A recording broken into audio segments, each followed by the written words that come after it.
Hello and welcome to another special episode here on Viking.TV with me, Anne Diamond.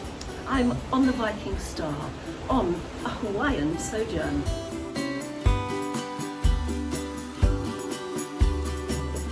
Yesterday I went whale watching and I can't tell you what an utterly amazing experience it was. I've tried whale watching before on various different holidays, and frankly sometimes you're lucky if you just see the tip of a dorsal fin hundreds of meters away in the sea. But yesterday was a whole new experience. We were in Maui in the Hawaiian Islands, famous for sightings of humpback whales because that's where they come every year to its lovely warm waters to have their calves. We were joined by whale and dolphin expert Robin Petch, who's a regular expert speaker aboard Viking cruises. And luckily for me, he and his wife Chris got their cameras out and recorded what happened yesterday when the amazing whales in Maui went human watching, and we saw them up close and personal, eye to eye. Okay, so let's have a look at some of the pictures that tell the story of yesterday, because it was a fabulous day yesterday. It really was, wasn't it? I Just can't the best. tell you. It was the best. Well, you can explain as we look through some of your beautiful pictures what was happening, but I mean, some of it was luck, wasn't it? Some of it's luck. What behaviours you get are always a little bit of a lottery. Yeah. But with Maui, you just always know that there are going to be so many whales there. Pacific Whale Foundation have been researching those whales for decades now. I can't remember when. Where they we went, is started. it like a big bay? Yeah, it's kind of the most sheltered area in the whole of Hawaii. So although there are whales around the other islands, they're just in that bay all the time. There's mothers and their calves. They come to breed there. They come to feed their babies there. The males and the females meet up there. One of the guys on the boat explained it as being a bit like a cross between a nursery and a nightclub. Yes. And that's sort of what we Yes, saw. it is exactly what we saw, because we saw mothers and calves being very, motherly and intimate. Yes. But we saw the men showing off, Yes, didn't we? absolutely. I thought it was, and I can't help wondering whether we think we were whale watching or those whales were human watching. Well, sometimes I think Because they that's showed the case. interest, didn't they? Yes, they did. I mean, most of the time they were busy engaged with what they were doing, but absolutely sometimes they do come and check you out. for Now, you see, sure. that boat was good, because I was worried there would be so many of us packed on that something would be happening over on one side and we wouldn't be able to get there. But everybody was moving around and very friendly, and nobody got in each other's way, and everybody saw the whales. Even when those boats are full, I mean, they take like 120 people, something like that. There's so much space to move around, and it's so cleverly designed with the tiers at the front and all of the very rest of good. it. And of course, when Viking do it, they charter the boat just for us. Yes. So, whatever size group, we've got the boat to ourselves. I can't tell you, I mean, honestly, it's So- the highlight of my whole cruise, actually. Fabulous. So there's the boat.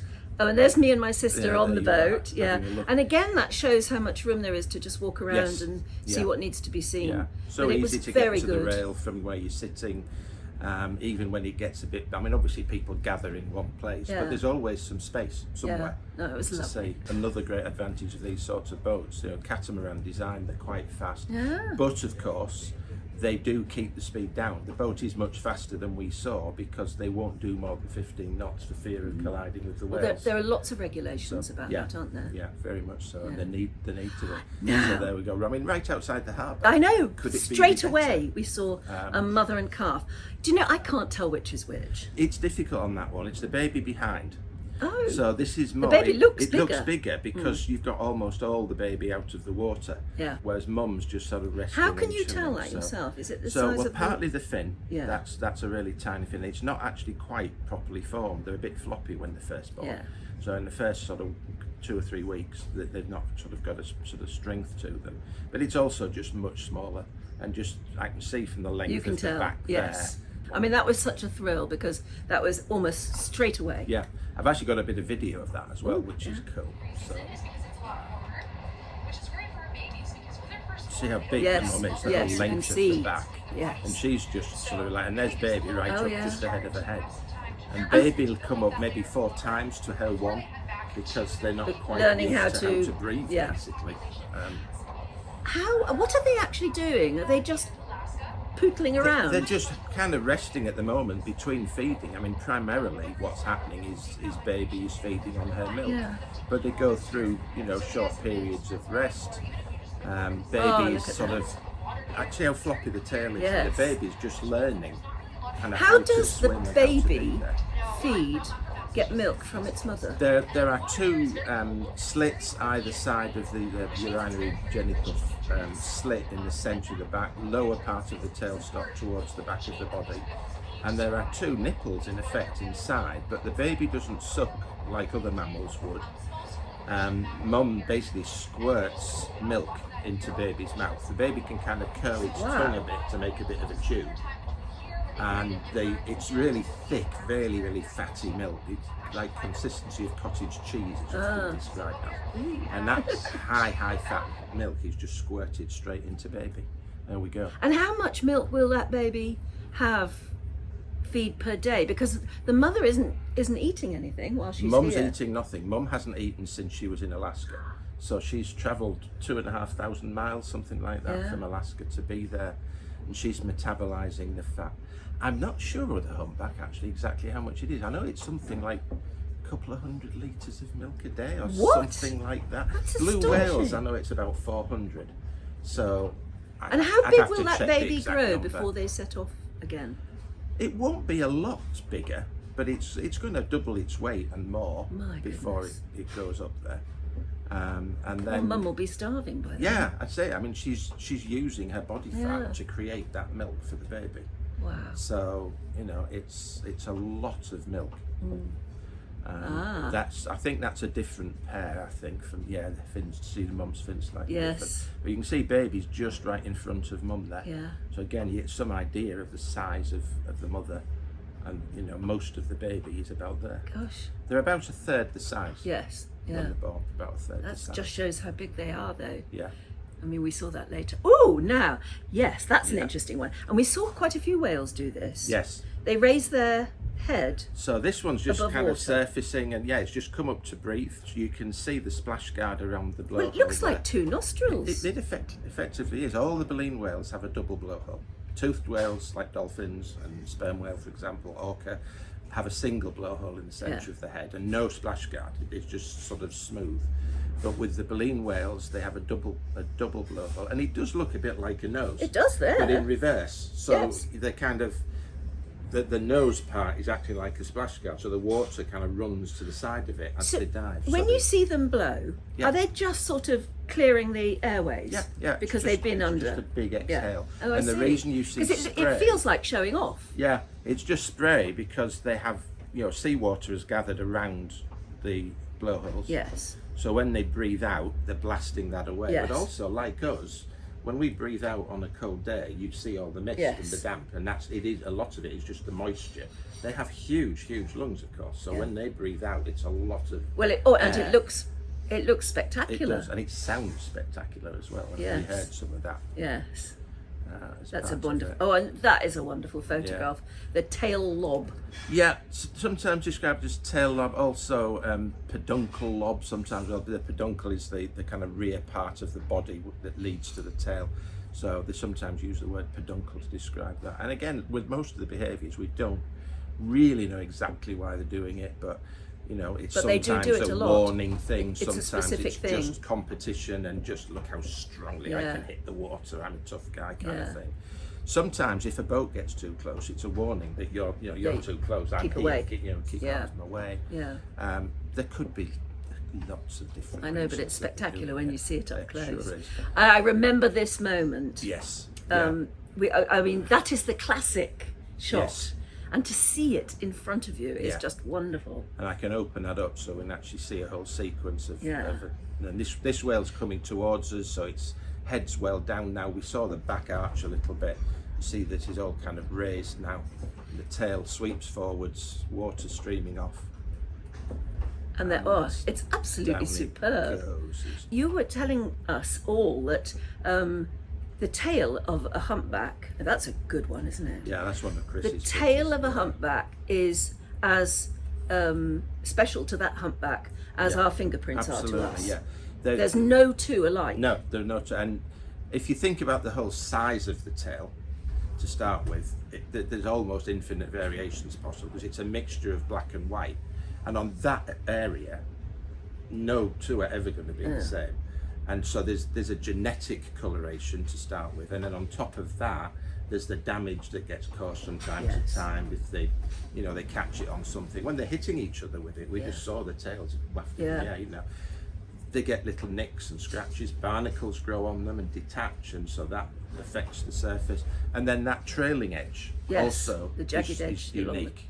And that looks beautiful. But is that why so many of the experts can tell, they name them, don't they? I mean, that is a specific whale that they probably know. We tend to use the names quite a lot just because it's easy to remember, and sometimes the names kind of match with the pattern. I know a whale from Iceland called Tattoo, for example, that has really specific markings all over the tail that look as though somebody's done a tattoo on it.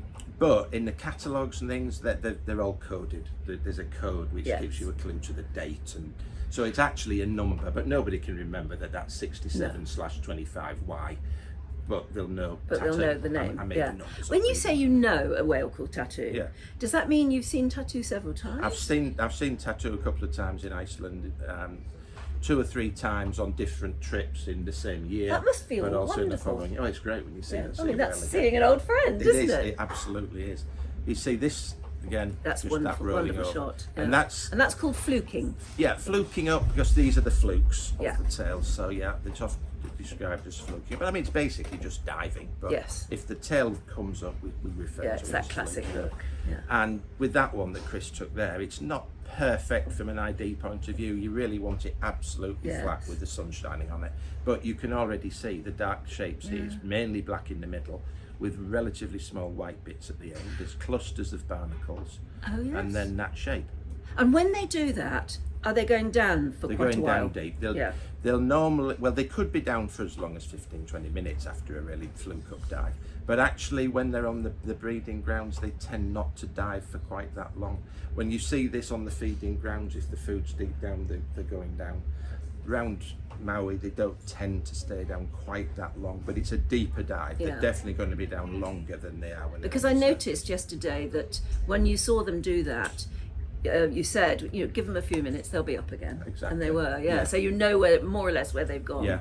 And see there now, that's with a the lovely light on shot. it, that's the same tail we were just looking at, but that's kind of the last moment. Ideally, we needed the photograph in between the last one and that one, but no, that's beautiful you though. You can see the shape. But it really just gives you the patterning and the features that help you ID. Now I've had better pictures of a breach, I have to say. That's into the sparkle, but that's not a full breach is when they actually come out of the water. A full breach is the whole animal out, and you can actually get the animal completely airborne. Wow. This is only a kind of half breach. It came a bit higher than that. Nevertheless, it was wonderful to see. And then so dramatic. Splash when it did. Now, why do they do that? Nowhere.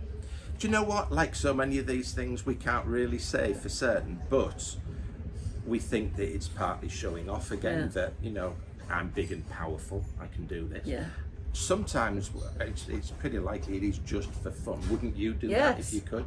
Does that mean they've been down deep and they're building up speed? Yeah, absolutely. Wow. They come up at quite yes, if you speed. could do it, you would, wouldn't you? Yes, you would. I mean, so, and it could be communication again as well. That it could be like a combination of sound and that particular whack that means more than if you do it without the leap. Again, is that more likely to be a male?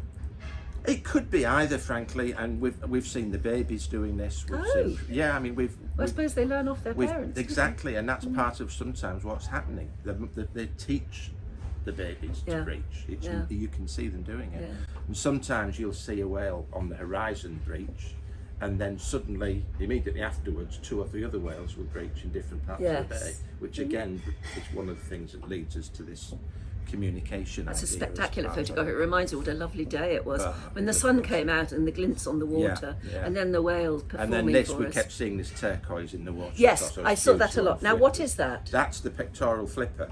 So they're very long. Again, they're about 1/3 the length of the body, and they are predominantly white usually, at least on the whales in the northern hemisphere. So it's just the way the light reflects on that white under the water.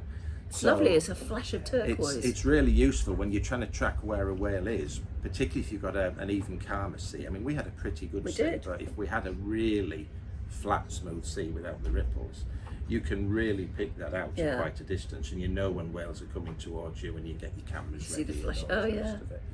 And then this is the competition group starting to build. We've got one in the background there. You can see how close to the Now you'll have to explain what a competition group is. The males basically, particularly now as we're getting a little bit later in the season, are competing quite hard with each other to be the primary escort, which is the whale that he's going to ultimately mate with the one female they're all chasing. Yes. I mean, we had a group of 5 and there were 6 or 7 altogether in the vicinity, but we had 5 really close in together. We only see 2 of them in this particular photograph. And they're jockeying for position. They're nudging each other, and they're landing on top of each other, and they're whacking each other with their tails. And I mean, first of all, we saw it. It was way off in the distance. That's right. And there were clearly more than 1 or 2 whales. And their activities were getting. There was more and more splashing, and noses came up, and so we went a bit closer. And my goodness, it was spectacular. They're just showing off against each other. They're just I mean, they're not. It's not like a fight to the death. It's not nasty. It is just, you know, who's going to be the strongest. It's the nightclub element. It's the nightclub element. Yeah. So that's the same picture, just a little bit closer in. Yeah, you can see them building And up. so we've got the 2 of them there diving, and they'll carry on nudging each other underwater. They'll maybe compete on breath holding. So there's a whole other sequence going on under the water. Going on down there as well that we don't usually get to see. And again, you can see the patterning on the tail on the one on the left quite clearly. Oh yes. And then Chris has got the same one with it lifted a little bit higher. Yes. Oh, a lovely shot. Look at the water trailing off the. And this one's got a bit clearer patterning. And again, you can see that's very different to the other one. It's a more rounded shape to the fin on this side here. There's more white. It's not right at the end. You've got stripings in it. You've got little rings, which where barnacles could be barnacles, could be cookie cutter shark has taken a bit of a nip out of it at some point, possibly. To be a brave shark, but there you go. Yeah. And there's another. And so this is that head thing you were talking about earlier. That it's come up hard and strong. Look how hard it's blowing out. Yes. It started underwater. It's really. Yeah, it's coming up in a great explosion. And then bang. The glow is still coming out really hard and strong. But it was one thing after another, after another, after another. That's what was so spectacular. It's almost as though they were putting on a show for us. They do often show a real interest, and they do seem to like to do close passes of the boats. They'll dive under the boat. Well, we saw it, didn't we? Yeah, we call it mugging. I mean, mugging. Yeah, wow, that's a great shot too. And so again, this is just one of those adults whacking the other one with its tail, or whacking very close to the other one. Peduncle throw. We said they sometimes describe it as a tail lob, rather than just the tail slapping. You've got the whole peduncle, the whole area at the back of the tail coming down. Sort of posturing at each other, aren't they? Absolutely. And then we started to get them coming closer. It was so exciting. At one point I remember thinking they're going to go away, or they'll go under and we'll lose them. But they came closer. Yes. And that's when you really get, I don't know what, 20 or 30 feet we were from them. Oh, easily, And that's when you get to really understand the size of the animal. They are huge. Yeah, humpbacks get very knobbly, don't they? Oh yeah, they are incredibly knobbly. All the barnacles, the kind of whale lice and bits of weed sometimes cling to them. But that's entirely healthy. Oh yeah. That's lovely. You can see the blue of his fin. That's right. You can see that underwater. Incredible. Oh, and there we have some real action going on. There's 3 whales basically in there. We've got one doing a sort of hard turn to starboard and diving fast. We've got another one behind. We've got this guy with his head coming up, blowing hard. Again, 3 whales in the picture. This one kind of cutting off the front of that. He's sort of, trying to keep him away. This might even be the female possibly in front that they're all following. This might just be another male that's competing. It's impossible to tell from the picture. I mean, honestly, I was hoping, really hoping that I might see one whale. Yeah. And this was just... It was just everywhere, wasn't it? They were everywhere. I think we saw probably 20 whales or so in close proximity. Yeah. With and there were others dozen or in more. The distance always, weren't there? Oh yeah, I mean a dozen or more within reach. and then looking out towards the horizon. I mean, nobody really does look. But you kept seeing blows. There are blows everywhere. Just So there's another 20, 30. It's like one of the experts on the ship said, on the boat, said it's like whale soup. Yeah. And it really was. We were in a bay where there were just so many whales. You didn't know where to look. But just a few days ago, they did their big count around the island. They get as many people out as they can to sort of count at the same time for the period. And they actually physically counted over 2,000 whales. What? Around the islands, around all the Hawaiian Islands. That's brilliant. All at the same time. But that's only part of what's there. Yeah. There are altogether 12,000 whales that come to Hawaii out of the 21,000. That's so good to hear, isn't it? That the numbers are doing well. So, I mean, you've seen a lot of this in your time, but this was a spectacular day. Oh, this is as good a day. Oh, I remember that. I cannot believe this. Yeah. We suddenly became aware that they were so near. They were just skirting the bow of our boat. Yeah. And everybody was saying, look down there, and there he is, and he's enormous. Yeah, he's a he. It was. That's like a dinosaur head coming out of the water at you. And it just suddenly emerged. Yeah. I'd actually seen the turquoise blue under the water already. So I knew it was in the vicinity. I did not know that was going to happen. Me and my sister just squeaked. Yeah. You were not alone. No, I know, the whole boat did. And again, just look at the head, all the little marks where there have been barnacles. Yes. And some of those will have been knocked off by all the competition. Yeah. They've been hitting. Well, maybe they like other, to get them knocked off a bit. They do, actually, because they do irritate them. But I mean, he was 6 foot away from the... Probably something like that. I mean, it was 6-10 feet. Nothing. It was brilliant. And that's the same one swimming away, and just see again, just some of the raw patches. So close to us. See how we call these the tubercles on the top, and see how they're getting worn away by all the competition. I mean, you get a wonderful view of his face from there. And that is such a typical humpback whale shot, isn't it? Yeah. And they were just doing it all around us. Yes. What a day. It really was. It really was. I mean, incredible. As you say, I've seen a lot of whales around the world, including back home in the UK. I've actually led whale watching trips in the North Sea. This is one of the top 5 trips I've ever done in my life. And I've said from the beginning that if people are going to do a whale watch trip, Maui is the place to do it at this time of year because, of all the places in the world, you can guarantee you can never 100% guarantee anything, of course. You can have bad weather. So rough you can't get near, etc. But if you can guarantee anywhere in the world that you're going to see whales and lots of them and lots of behaviour, Maui is where that's going. It really was worth the long journey here. And this is just towards the end now. This is coming back. There was a calf with its mother, and this is mother rolling over. This is calf. I suspect calf is actually going to be feeding. Yeah. She's rolled over on her back, and she's kind of. Oh, wonderful. And Chris managed to catch that moment as well as the calf came in. Spectacular. And that's the bay. It's very beautiful, and you can see why the whales come, can't you? This wasn't the last thing we saw, but as far as the slideshow's concerned, this kind of has to be the finale, really.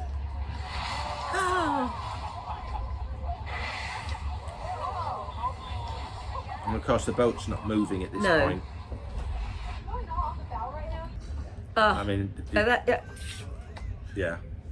It is so spectacular and so wonderful, and I just think once you've seen them, you sort of care that much more. I mean, I've always loved whales, and I've always loved the idea of seeing them, but once you've seen them that close, you really care. Well, there's one other thing which you haven't seen yet. I just wanted to surprise you with, because I didn't show you this yesterday, but we talked about this, and this is the humpbacks singing. They put a hydrophone in the water.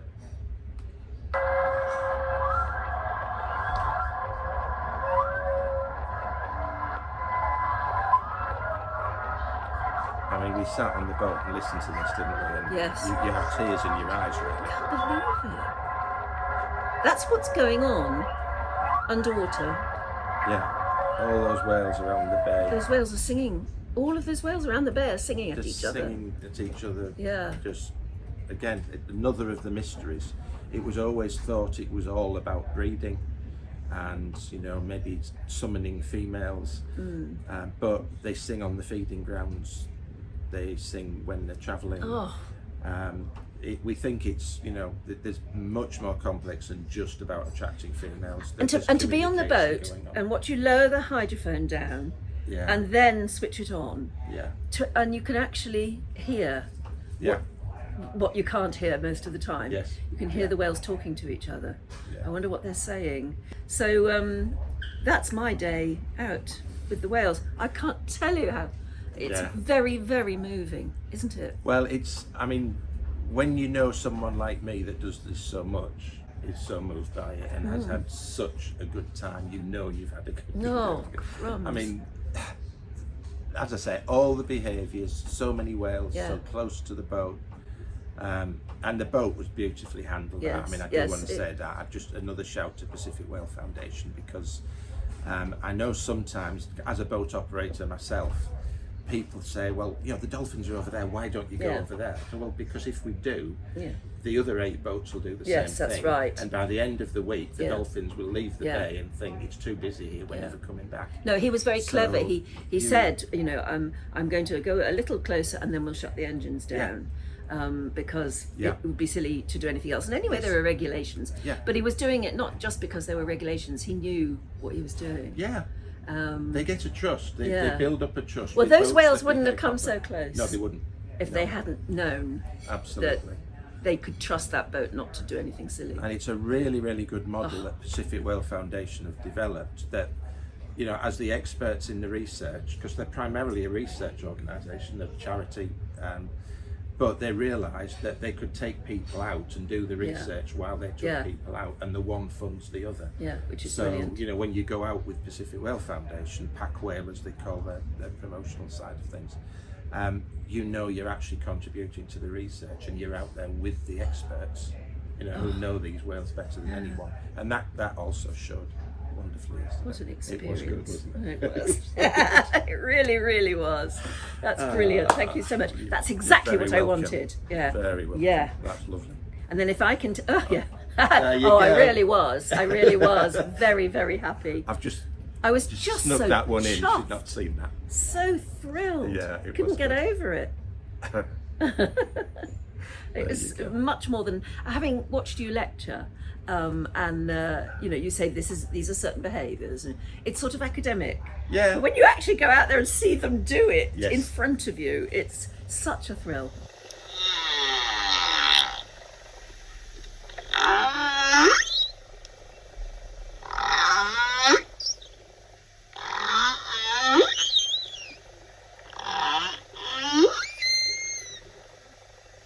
So, Robin, tell me about whale sing, because we just heard it and it's fascinating. And I am enough of a musician to know about how you read music, how you write music. Yeah. But tell me the story of it, because you know more than me, obviously. People had heard sounds in the oceans for a long time, but it was only really when the US Navy put microphones in the ocean, hydrophones, to listen for Soviet submarines and all that kind of thing. And they started picking up other noises. Some of the noises were the sounds of sperm whales tricking at each other, but most the sounds was this weird wailing noise. Appropriate. And once the US government allowed those sounds to be released, a researcher called Roger Payne was absolutely fascinated by it and started listening to it. He got his wife initially to do the transcription, but eventually he had a research assistant called Scott McFay, and they began recording more sounds and also transcribing them. Scott developed a kind of short, like a musical notation. Yes, it looked like music when I first Yes. heard it. It's so, and it's that those are the sorts of sounds. Yeah. So each of the sound, he assigned a particular sort of squiggle to each sound, and they began to realise with this analysis that there were repeating patterns, and that whales in an area were singing the same song. And when they came back the next year, they were singing largely the same song, but with new features added to it. And so suddenly we have now, instead of what people regarded just being a big dumb fish that you can kill and, part of the whaling industry, suddenly we now have an intelligent social creature that is singing songs. Yeah. And And songs that clearly mean something Yes. because they're being added to, they're being repeated but added to. yeah. That's, I mean, that's real intelligence. Yes, absolutely. And that was the big turning point in the Save the Whale thing. And that's kind of when I first got involved in what I did, was this sort of desire to save these incredible creatures in the sea that have been around for millions of years, singing songs to each other. I mean, it's just quite remarkable. I mean, that's what I said when you see them up close and they appear to have personality, frankly. Yes. Oh, yeah. And they were that close. Yeah. But to hear them and know that that is an intelligence Yeah. behind that music. It's not a squeaky. It should be, yeah, exactly. It's a lot of animals make a noise. They do it to attract a mate or whatever it happens to be. And actually, I think a lot of animals probably have more intelligence and more communication. Yes, I mean, knowing this makes you question even sort of mewing at your cat bird or whatever. But the intelligence, because we know about our own brain side of things now, the intelligence in certainly the whale species we really know well, things like bottlenose dolphins, like orca, like sperm whales, and like humpbacks, which are probably the most studied of all the cetacean species. It is clear that there is a high intelligence. They have different sorts of societies, but there is a social structure involved there, particularly in the toothed whales. But even with humpbacks, there's an altruism in humpbacks as well that we see. From grey whales on migration, there's a few times now, as they migrate down the west coast, orca predate on the grey whales during that migration, try to take the calf.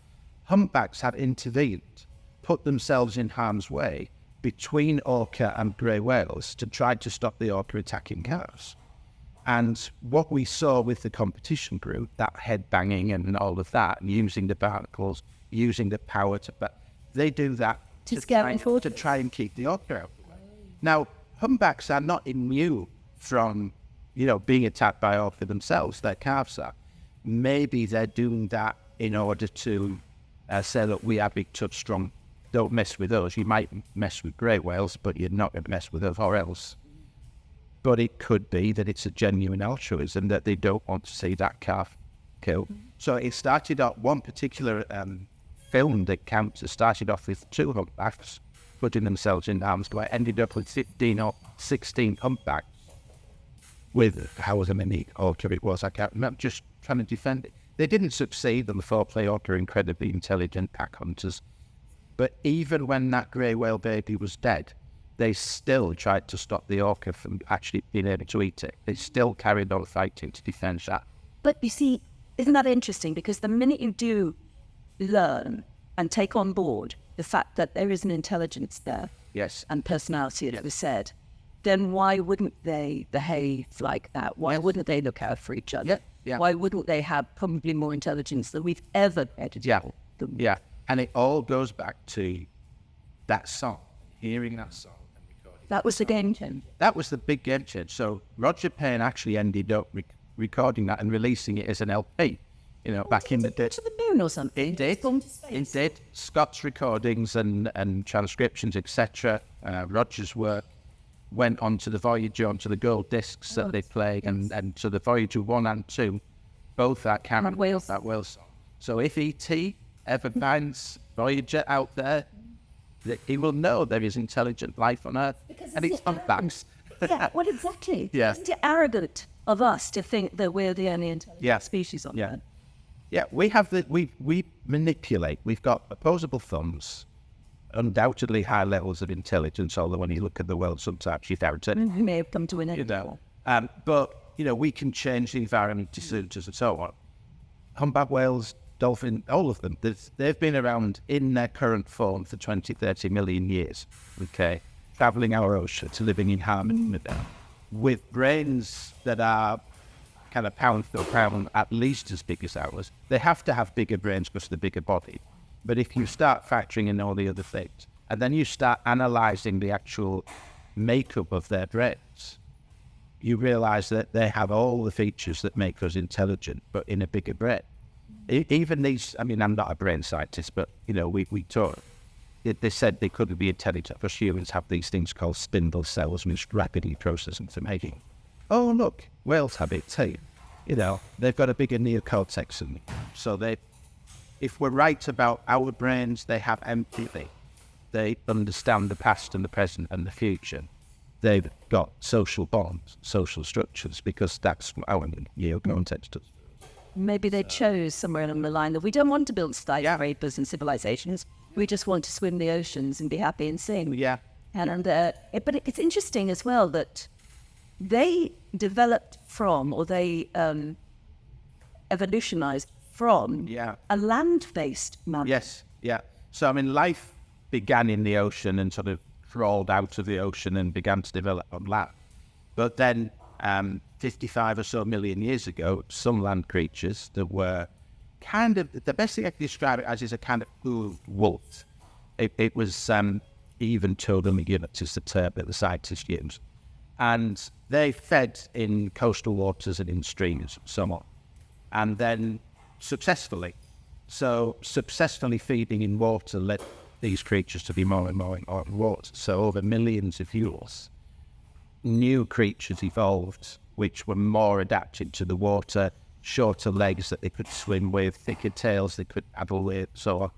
And then a blowhole for a sort of nostril at the end of the head. The blowhole gradually moves back on the head, so that when they come up to the surface, the blowhole is up there and out of the water, rather than down there and in the water. And then separating actually the breathing from the eating. I mean, we can't eat a burger underwater. No. But No, we can't. No, but so for a mammal that is air breathing, to be able to eat underwater was absolutely crucial to survive. So that the nasal passage is separated, so the two are completely separate. So, it can eat without basically drowning in the water. And all of that began happening over the millions of years, started 55 million years ago. There was a walking whale, Ambulocetus, was one of the earliest trotter ancestors. The Indo-highest is this blue wolf. That's the original ancestor, but Ambulocetus was the kind of first proper one, if you like, that shows that evolution.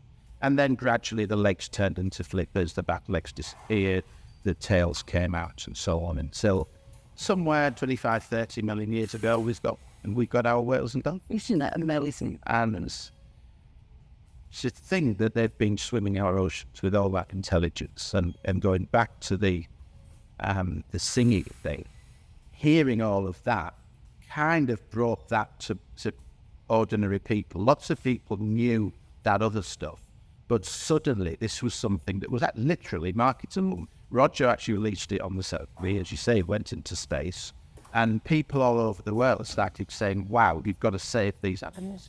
And that's because they've got a voice. Because of the and that pretty much led to that big Save the Whale movement that led to the whaling moratorium. Scott McVeigh, Yeah. as you say, he was one of the assistants. And wrote down, tried to write. Yeah, he did the actual transcription. Roger was the lead scientist on the project. His wife originally helped him with the transcription. I think continued to do so, but eventually he got enough funding to have a full-time assistant. So Scott did that, and he, as is often the way with this, he did the kind of donkey work behind it, if you like. And you came to my talk on Humpback Whales the other day, and one of my earlier Viking cruises, part of one of the world cruises, gentleman came to me after the talk and said that he'd really enjoyed the talk and thank you very much and all the rest of it, and held his hand out and said, I'm Scott McVeigh. And I looked at him and You knew that. you are. I mean, I had a picture of him, but I had a picture of him as a very young man on a boat, and he was this older gentleman. He's an amazing character. He's quite a philanthropist. He's spent a lot of money over the years supporting the arts, poetry particularly. He and his wife are both poets themselves as well these days. And there he was, a guest on the World Cruise on Viking Sun. And so, yeah, we had some wonderful conversations. I mean, to have my talk endorsed by someone of that magnitude is quite something. And it's one of the wonderful benefits about doing this. You know, I mean, I wouldn't be here talking to you if it wasn't for a Viking crew. Well, but All of this is just... I mean, if I'd bumped into you 40 years ago, would you have believed that you would be doing this? No. Because, I mean, you were a teacher. I was a teacher, yeah. I mean... And to a certain extent, you still are. Aren't you? Well, yes. Your pupils are very different, and the class will be different. But, yes. But you've amassed all this amazing... Yeah. Well, while we were teaching, I mean, Chris was a teacher as well. We were always interested in the environment and all of that anyway. And Chris in particular, she'd emigrated to Australia. She was a 10-pound pop. So she fell in love with ships in the sea at the age of 5 or 6. And so when we got together, she needed to know that I was going to be okay with ships in the sea. And, you know, we went on holiday down to Southampton and we had to be there on a particular day. And I now know it as a test, but we had to see, I had to react properly when the Queen Elizabeth and the old Oriana sailed out. Yeah. And so we started cruise. But Chris had a book by Dr. Horace Dobbs, Follow a Wild Dolphin. Amazing story about how Horace first met a dolphin and it raised his son out of the water at its back off the Isle of Man. Changed his life. He was a really high-level research scientist. So just explain what that was again, but what happened? Yeah, so he was a high-level research scientist, but he was a skilled diver and an underwater photographer. He actually wrote one of the world's first books on underwater photography, actually, as a list.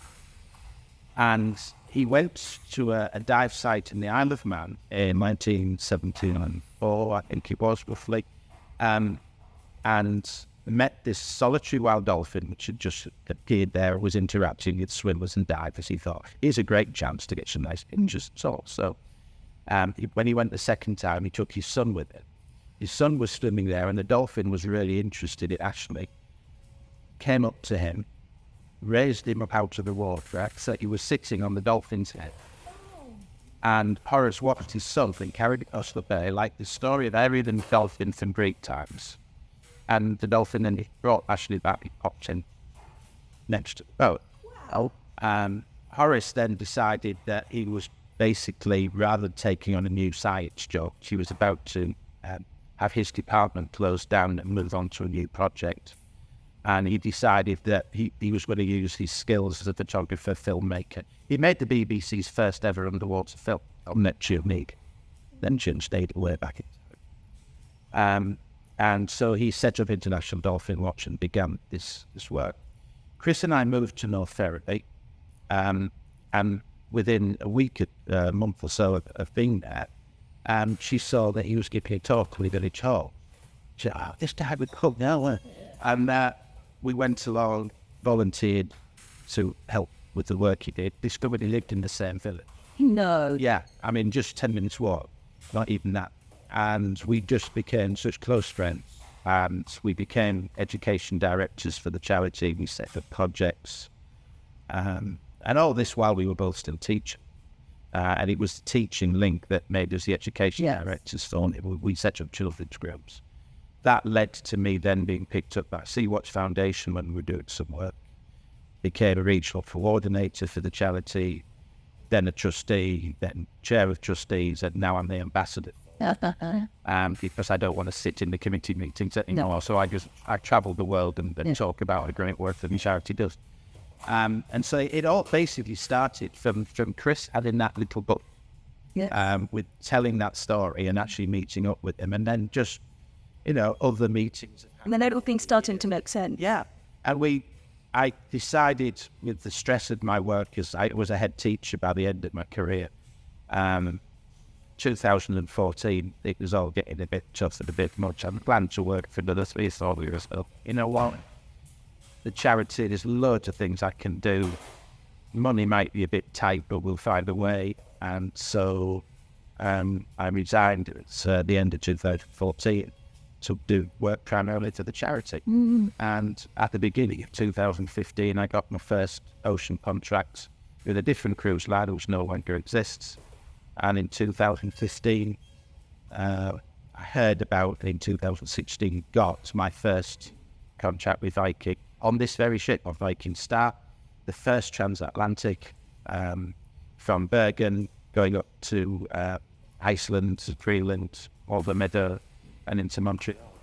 And I kind And you've never looked at it's life on the ocean, wave suits, isn't it? Yeah, Chris and I spend probably half the year on Viking.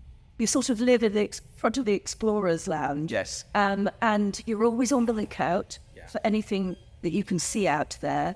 And people just want to pick your brains. Yeah. We live in the Explorers to the extent that when joining one of the ships some time back, the general manager saw us coming up the gangway. We'd sailed with them a number of times before.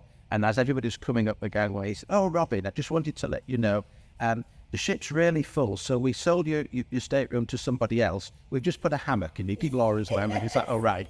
I mean, yes, it would have worked, frankly. And you'd love it. I've loved it, probably. But no, it's a big part of what we do. We come on board to do the lectures. That's the primary thing always. But I've always, from day one, offered a couple of hours a day of sea watching, wildlife watching.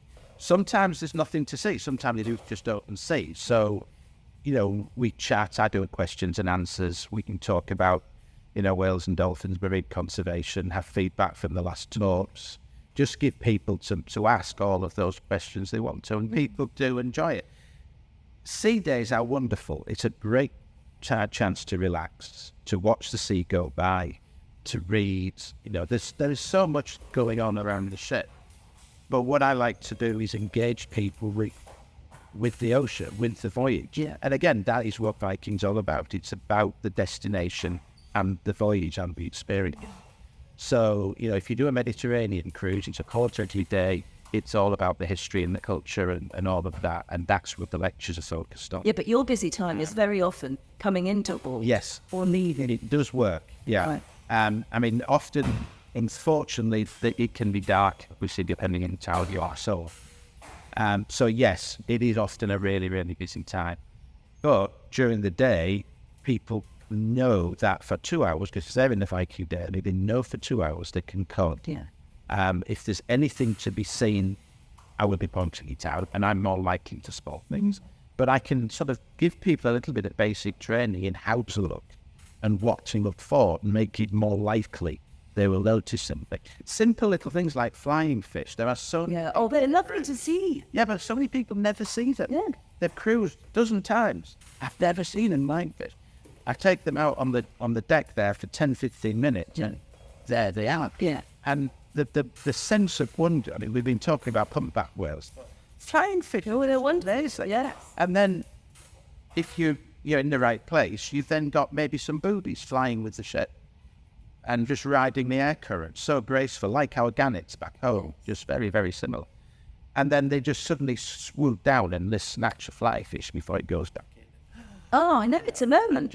It's a wildlife moment. Yeah. Most of us only ever see on the telly. Yeah, absolutely. But when you see it for yourself, you realise that television documentaries, brilliant though they are, Oh, yeah. they're nothing like them. No, it's just being there to see all of that. And again, it just gives everybody an extra thing to do on a sea day. Yeah, but we have And they're still talking what do we call it again? that competition group. Yeah, just really, those two whales, well, three actually, but two. Showing. Oh, the ones. Yeah. I'll let you get over that. No. I don't involve me. I think, you're used to that. Not. Great pleasure. It's been absolutely. Oh.